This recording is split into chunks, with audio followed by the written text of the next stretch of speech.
God is looking for a family. Divorce is not allowed. Divorce is not allowed. Problems in your family altars. God gave family relationship.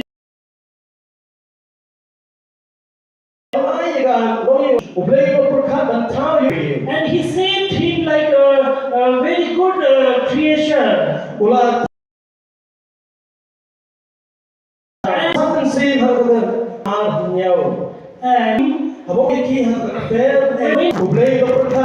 what God did, that God made Adam to sleep. And then He took one of his ribs. And then He made a woman out of man. Is it okay? Is it biblical? Is it okay? I'm not out on the track. So